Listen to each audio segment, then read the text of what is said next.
who says, "Hey, Cherry, I have to talk to you." She sounds a bit frantic. Cell phone records also showed that this number had called Cherry over and over and over and over. There were dozens upon dozens of phone calls to Cherry Walker the day before she went missing. So investigators immediately need to find out, who is this Kim? They interview Cherry Walker's aide, and they ask her, "Do you know anybody named Kim?" "Oh yeah, I know somebody named Kim. That's Kimberly Cargill." So now they're getting somewhere. Cherry's caregiver was one of the last people to see her before she went missing, and during the course of questioning her, police learned about the situation with Kimberly Cargill, the babysitting arrangement, the subpoena, and the child custody hearing. She says Kimberly told Cherry not to go to court, to ignore the subpoena, but Cherry wanted to follow the rules. She was really concerned about getting in trouble. She's scared. Kimberly is blowing up Cherry's phone, calling, and she wants to meet with Cherry to discuss the situation. In Cherry's last conversation with the caregiver, Cherry says, "Kimberly is going to come over, she's going to take me out to dinner," and Cherry's caregiver tells her, "Do not go, lock the door, go to bed, do not answer if Kimberly comes to your house, and don't go anywhere with her." She goes, "Listen, ignore Kim, get some sleep, and tomorrow we'll deal with all of this." But for Cherry Walker, tomorrow never comes. The aide never sees her again. Investigators head directly to Kimberly's house to speak with her. She comes to the door, and they say, "Hey, listen, we want to talk to you about Cherry Walker." And she says, "I don't think I should talk to you without my lawyer." That's a red flag. If you're a friend of this woman's, why wouldn't you want to talk to us? Kimberly maintained her arrogant disposition the whole way. The police wanted to search the house, and Kimberly would not permit them. So, investigators park down the street, sit in their car, and they wait for Kim Cargill to leave. She leaves. She starts driving. Kimberly is really frantic. She's totally out of her mind. And she blows through a stop sign. So they pull her over. And immediately, what do they notice in her car? One of those creamer containers. And what do they have at their crime scene where Cherry Walker was dumped? They have that same empty container of creamer. So there's a connection. They seize her car, and they tow that car to forensics. While the forensics team searches Kimberly's car for evidence, police execute a search warrant for her home. Investigators made note that the house was messy. There were dirty clothes, trash everywhere, pieces of food on the floor, used takeout, fast food containers, trash in the bathtub. It was very unclean and disarray. And then they go into the laundry room. They see laundry piled up for probably weeks. But in the washing machine, there's one sheet. Kim Cargill was washing one sheet? Question mark. Why? At the crime scene, they found these tire tracks, and those match perfectly to Kimberly Cargill's vehicle. They also find that Kimberly's DNA matches the DNA found on the coffee creamer container found between Cherry Walker's legs. They have now connected Kimberly Cargill to the murder scene and to the body. She is arrested, and they charge her with capital felony murder. She's dead to rights. There's no doubt in their mind that Kimberly Cargill murdered Cherry Walker. The worst cooks in America make an infamous return with heroes versus villains. You're on fire. This is turkey chocolate lasagna. I don't want to eat any of this. Season premiere, Worst Cooks in America, Sunday, January 5th at 8 on Food Network. She's a young, aspiring actress. But fame comes with a cost. Police find bags filled with body parts. Like her. Death by Fame, January 13th at 9. See it first. Chloe leaving was one thing, but then I thought mom's osteoporosis might keep us stuck on the couch. No way. If you have postmenopausal osteoporosis and are at high risk for fracture, you can do more than just slow bone loss. You can build new bone in 12 months with Evenity. Evenity is proven to significantly reduce spine fracture risk. She said the Evenity she's taking builds new bone. Builds new bone! Evenity can increase risk of heart attack, stroke, or death from a heart problem. Tell your doctor if you have had a heart attack or stroke. Do not take Evenity if you have low blood calcium or are allergic to it, as serious events have occurred with Evenity. Signs include rash, hives, swelling of the face or throat, which may cause difficulty in swallowing or breathing, muscle spasms or cramps, numbness, or tingling. Tell your doctor about severe jawbone problems, as they have been reported with Evenity. Report hip, groin, or thigh pain. Unusual thigh bone fractures have occurred with Evenity. Building bone? We dig it. Want stronger bones? Ask your doctor about Evenity. Okay, you did it.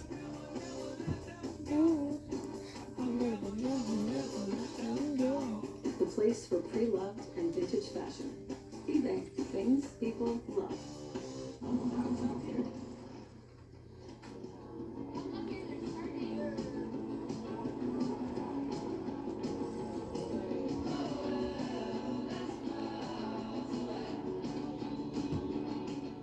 This holiday season, add a little McCormick magic, so that everything you do to create something special turns into more moments that everyone will remember. Making the holidays memorable for over 135 years. McCormick. At Domino's, 2 or more medium 2-topping pizzas give you 34 million different flavor combinations for just $6.99 each. But when you add on 8 dip cup flavors, every single bite is a new combination. Add a dip cup when you mix and match tonight at Domino's. With 12 grams of protein in every serving, Quaker Protein Instant Oatmeal is there for active mornings, friendly competition, and big moves. Quaker, bring out the good. We all know that we'll eventually need a will. Eventually. How about right now? Trust and Will has taken the process of creating your will and made it easy. Like while you're lounging on the couch, easy. Trust and Will is designed by attorneys, but customized by you. One question at a time. All documents are state specific, legally valid, and start at just $199. That's not a typo. Find the plan that's right for you at trustandwill.com. Jen B asks, how can I get fast download speeds while out and about? Jen, we've engineered Xfinity Mobile with Wi-Fi speeds up to a gig, so you can download and do much more all at once. It's an idea that's quite attractive, or another word. Fashionable. I was gonna say, happy word, you're gonna be happy. Can you defy gravity? Yeah, get my harness. Buy one line of unlimited, get one free for a year with Xfinity Mobile. And see Wicked in theaters now.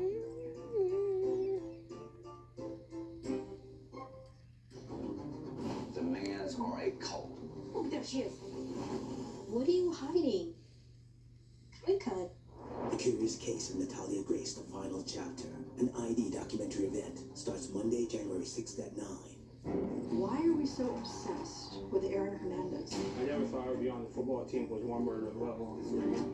What the heck was happening in Bristol? Aaron Hernandez and the Untold Murders of Bristol, Wednesday, January 8th at 9. See it first on ID and stream next day on Max. Desperate people do desperate things. She would just look at us like she was gonna kill us. I definitely think it goes with my dress. The Curious Case of all new series, Monday, January 13th at 10 on ID. Kimberly Cargill has been arrested and charged in the brutal murder of her son's babysitter, 39-year-old Cherry Walker. It was a big relief when she was arrested. We all kind of were able to breathe a little better, sleep a little bit better at night. It was really not a doubt in my mind that she was guilty. In May of 2012, Kimberly's case goes to trial in Smith County.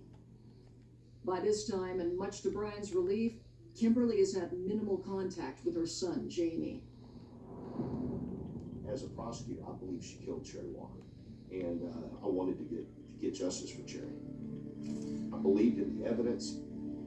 When you have an item with the DNA sample, that belongs to Kim Cargill, and Kim Cargill knows Cherry Walker, and Cherry Walker was going to be picked up by her that night. You know, it's not hard to put two and two together on this. You just dumped a body, killed someone and dumped a body, and set it on fire.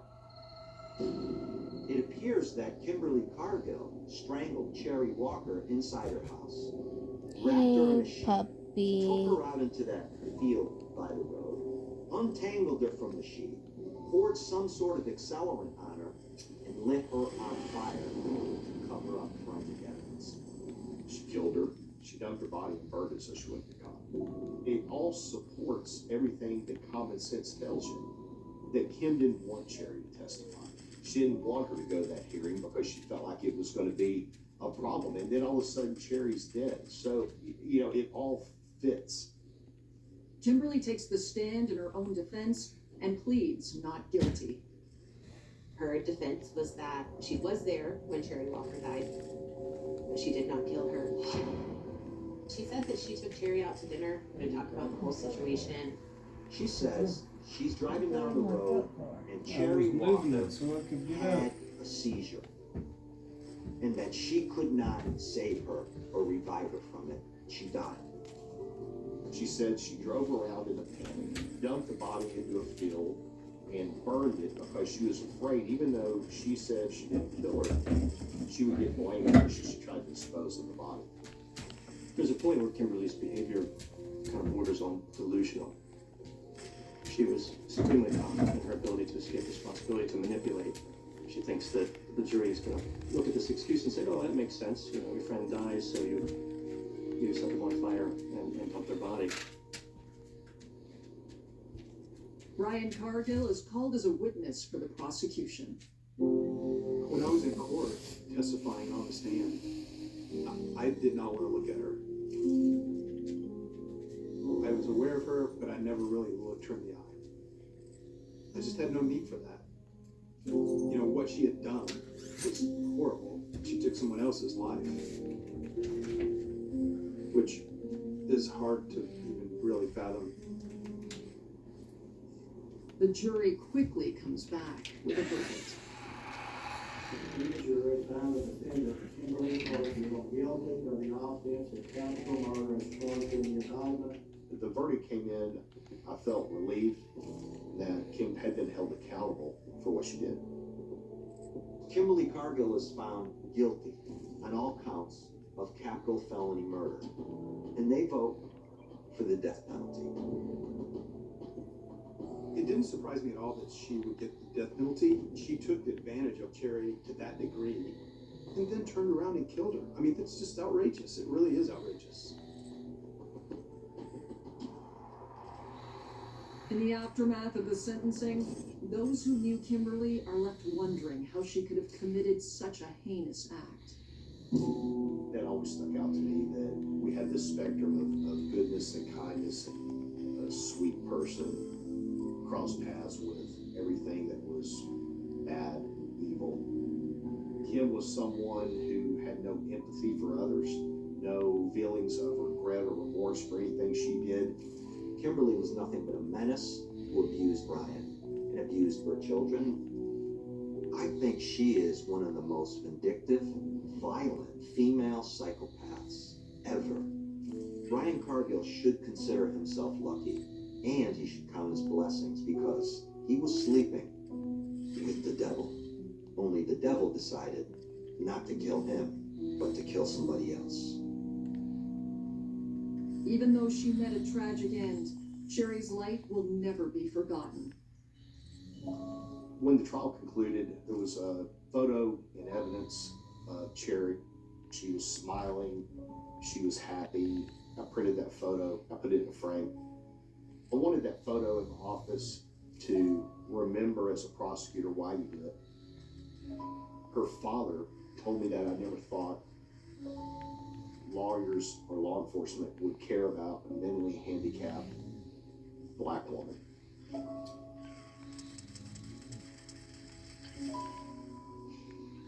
It hurt me that he had to carry that to me.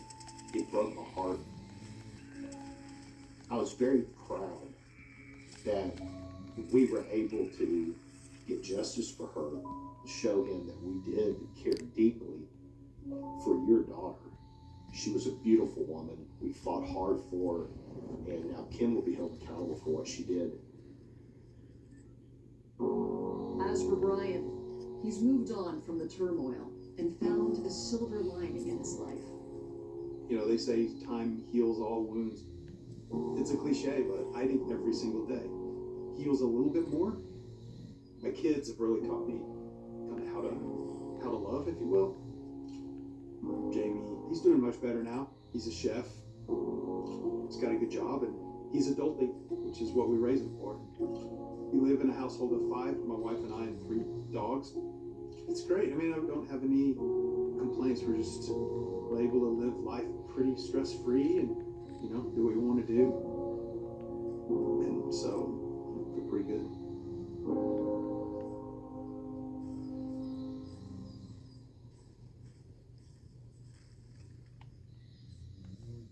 Truck salesman Isaiah Carvalho wants nothing more than to be a husband and father. I just wanted to have my own family. I wanted to be a dad. That was one of my main goals out of life to achieve. And out of the blue, My he gets his main wish. goal is to blow up. Gosh, it's beautiful. Anything that I could have ever wanted in a woman. You know, I was intrigued at the fact that she was a cop. But soon, law and order will give way to chaos.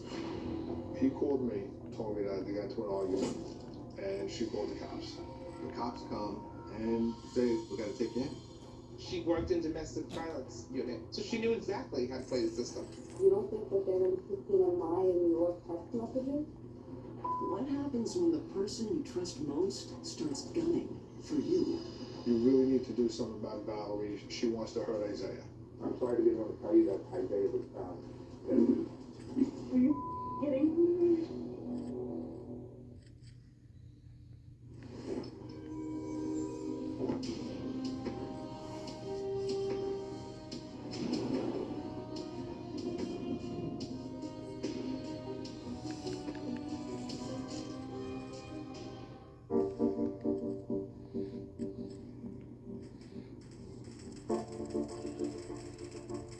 I always had hopes of having a family. That was like the biggest thing in the world to me.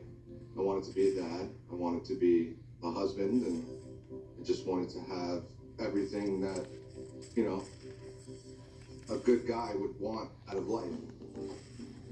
When I was younger, my parents went through a divorce, and it was hard for a while. My mom had me and my sister and basically took care of us by herself. And I saw the pain and the hurt that she went through, and from that day on, I swore that I would never do that to anybody, ever. I guess Isaiah felt like, well, my mom and dad didn't work out, so I want to make sure that when I do have somebody, it's going to be forever. I vowed to myself that I would be the best version of me that I could be and treat whoever I was with like they were everything. Lucky for me, my stepfather Patrick was always great to me and my sister, and you know, he always treated us like we were his own. I was working up in the detective squad in 106. One day, Valerie came in. She was a patrol officer downstairs, and she came in with a complaint report that's filled out for a crime. And she sees a picture on my desk, and she turns around and goes, "Who's that?" And it's my son. It's like, gosh, just hook a girl up. 26-year-old Valerie Cincinnati is a single mother, making a name for herself with the NYPD. She caught an armed robber. She received Officer of the Month award multiple times. My stepfather was like, okay, you know, he called me and he was like, hey, you know, there's this girl that I work with and she wants to get to know you. Valerie comes up again, so I went onto my laptop and logged on to Facebook I had at the time. I said, well, like, here's his Facebook page. And she went on right in front of me, and all she put down, I remember it. And she goes, hey, this is Valerie, I work with your dad. This is my number, give me a call. Isaiah perks up when he sees Valerie's message and responds immediately. Initially, we were going to go out, just me and her. She had a last-minute cancellation from a babysitter and couldn't get anybody. When I got there, she came outside, and yeah, I was blown away. I was like, wow, she's beautiful. She brought me into the apartment, and she was like, you're going to meet my daughter. And I remember seeing Sophia and being like, wow, she's the most adorable little girl I've ever seen in my life. And she took to me instantly, and we were playing with the ball, and we were playing catch and rolling it on the floor, and she was running up to me. I thought, wow, maybe I can have a family of my own. And this would be a great start to it.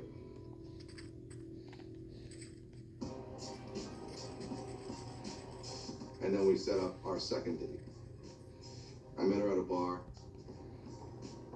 and I met her friends, and friends liked me, and they were like, yeah, he's great, he's so nice, and I think he'll be good for you. We were outside in front of the bar, and she kissed me. And it was a very long and sensual kiss, and we basically lost in each other.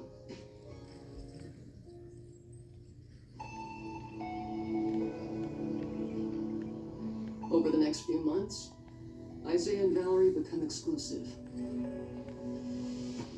We went on vacations together, we would take Sophia to the farm. It felt like a family environment. Valerie was very loving and would call me 100 times a day and tell me I love you or I miss you. And I just felt like I was on top of the world. Almost a year into their relationship, Isaiah decides it's time to introduce Valerie to his extended family. I invited her to Easter dinner at my mom's.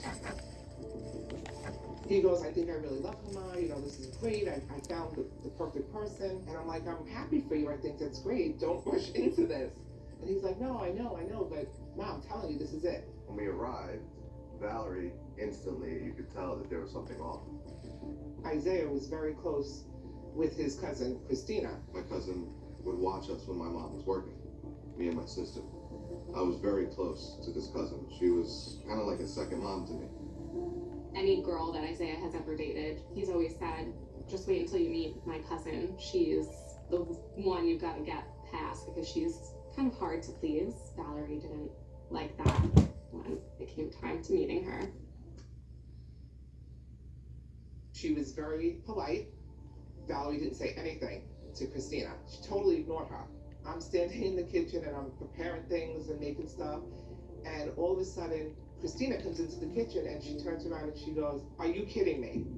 And I said, what's the matter? She goes, is that chick for real? She is the rudest thing I've ever met. Valerie overheard her. So Valerie comes into the kitchen and it was like the biggest fight ever. All of a sudden, Valerie just starts screaming at the top of her lungs at my niece. I can't even say stuff she said. Who does that? Who reacts that way? At a family party with people you don't know? I felt like it was just okay, she's jealous kind of person. I was like, that's a side of her that I'd never seen before. I basically just brushed it to the side and we spoke about it and she apologized. You know, she offended me and I was like, okay, well, move on from this. And things got, you know, even more serious between me and her. My friend Michelle just wrote, happy birthday, I love you, on Facebook or something. And Valerie freaked out on me, thought I was cheating on her. I was like, no, it's not even like that. She's my best friend's I wife. still see your shadows in my room. Can't take back the love that I gave you. It's to the point where I love and I hate you and I cannot change you, so I must replace you. Easier said than done. I thought you were the one listening to my heart instead of my head. You're finding another one, but I'm the better one. I won't let you forget me. Valerie ended up telling me that she wanted to get married and she wanted to have a life together. She wanted to go to this hotel in Hershey, Pennsylvania. I was like, let me call up, see if they have any availability, and I'll book it. That's exactly what I did. She opened the door and walked in and turned the lights on and saw all the roses and balloons and everything. And I was on one knee and I had the ring open. She started crying and looked at me and I couldn't even really say it. I was like, do you want to? And she was like, yes, before I even finished the sentence. And she hugged me, kissed me. And it was a predominant moment in my life. Couple hot dogs. What are we planning to do that? We're planning the wedding. We had a date set. It was going to be like, I believe it was September of 2013. And during that time, it was around Valentine's Day. me and her I don't went out. remember you telling She me loved hot Mexican dogs. food. So I took her to a really nice Mexican But I had restaurant. And we plans. got a little drunk, not gonna lie. And Okay. we had a great time. We got back Tomorrow. home to the house. Okay.